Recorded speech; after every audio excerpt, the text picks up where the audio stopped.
नाव ऐकलं नाही असं एक बी गाव नाही आणि सगळ्यांना हाणलं नाही तर जयंत पाटील माझं नाव नाही असं म्हणणारे जयंत पाटील हे सध्या सगळीकडे चर्चेत आलेत. पण यावेळी ते चर्चेत येण्याचं कारण वेगळं आहे.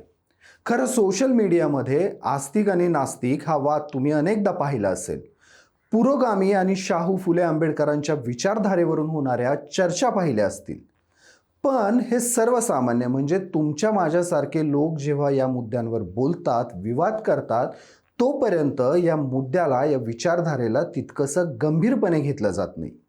पण हाच वाद जेव्हा राजकीय नेत्यांच्या भोवती फिरतो, खास करून स्वतःला आयुष्यभर पुरोगामी विचारांचा पाईक म्हणवणारा नेता जेव्हा अंधश्रद्धेच्या गराड्यात सापडतो, तेव्हा मात्र पुरोगामी आणि शाहू फुले आंबेडकर यांच्या विचारांवर गंभीरपणे चर्चा होते. किंबहुना ती चर्चा करावीच लागते. हे सगळं आता सांगण्याचं कारण म्हणजे नाशिकमध्ये नुकताच अटक केलेला लिंगपिसाट निराधम अशोक खरात.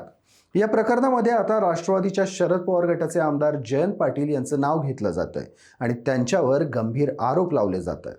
नक्की काय आहे हे प्रकरण, जयंत पाटील यांच्यावर कोण आणि कसले आरोप लावतंय, याचीच माहिती या व्हिडिओमधून घेणार आहोत. नमस्कार, मी शशी आणि तुम्ही पाहताय कट टू कट. राज्यासह देशाला हादरवून टाकणारे आणि पुरोगामी महाराष्ट्राला मान खाली घालायला लावणारं अशोक खरात प्रकरण नुकतेच उघडकीस आलंय.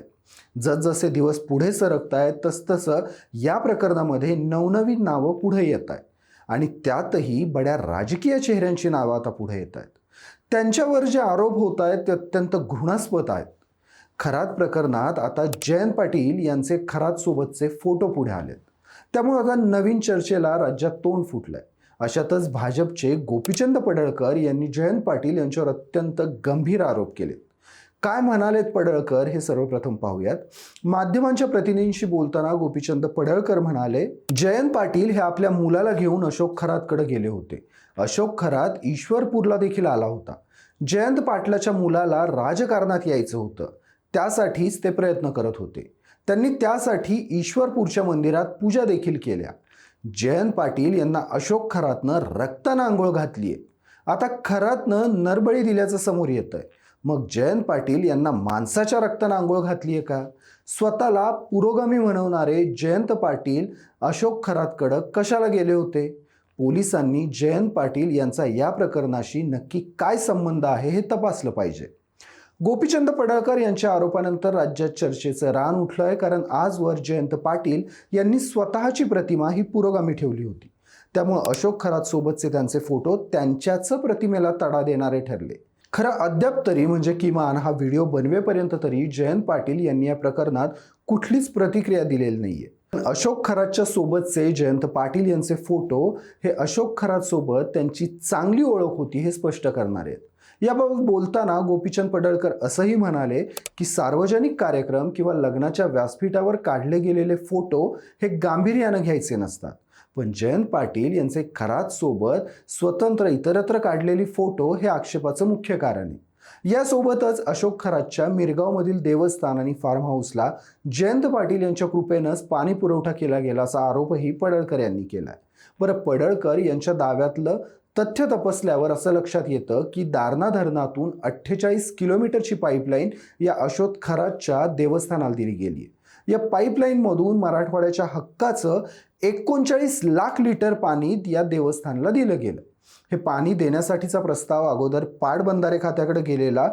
तिथून पाटबंधारे खात्यानं हा प्रस्ताव गोदावरी महामंडळाला पाठवला. महामंडळाच्या तत्कालीन कार्यकारी संचालकांनी 5 जानेवारी 2020ला हा प्रस्ताव मंजूर करून सरकारला पुढे पाठवला. त्यानंतर धारणा धरणातून 39 लाख लिटर पाणी मिरजगावला देण्यासाठी सरकारनं 31 जुलै 2020 रोजी प्रस्तावाला मंजुरी दिली. आणि गंमत म्हणजे त्यावेळी राज्यात पुरोगामी आघाडी सरकार कार्यरत होतं. आणि त्याहून कहर म्हणजे परवानगी देणाऱ्या जलसंपदा खात्याचे मंत्री होते जयंत पाटील. त्यामुळे गोपीचंद पडळकर यांचा पाणी पुरवठा करण्याबाबतचा आरोप तर थोडाफार तथ्यांजवळ जाणारा आहेच. पण तिथं चर्चा ही देखील सुरू झाली आहे की अशोक खरात सोबतचे जयंत पाटलांचे फोटो हे फक्त एक निमित्त मात्र आहे. गोपीचंद पडळकर या प्रकरणात खरं तर सांगली जिल्हा परिषदेच्या वेळी जयंत पाटलांनी टाकलेल्या डावाची परतफेड करतायत. खरं जयंत पाटील आणि गोपीचंद पडळकर यांच्यातला वाद हा तसा जुनाच आहे. दोघेही एकमेकांना डिवसायची एकही संधी सोडत नाहीत। याची सुरुवात झालेली आटपाडीतल्या एका लग्नात, जिथं गोपीचंद पडळकर लग्नासाठी गेले होते। तेव्हा स्टेजवर जाताना पडळकर यांचा एकाला धक्का लागल्याचं निमित्त होऊन वाद सुरू झाला। त्याचं पर्यावसन भांडणात झालं। राजकीय नेत्यांना फोनाफोनी झाली। पडळकर यांच्या विरोधात गुन्हे दाखल झाले। अशातच एका वयस्कर महिलेनं या दरम्यान आपलं मंगळसूत्र चोरीला गेल्याची तक्रार पोलिसात केली, ज्यामुळे गोपीचंद पडळकर यांच्यावर मंगळसूत्र चोरीचा खटला सांगली जिल्हा न्यायालयात उभा राहिला।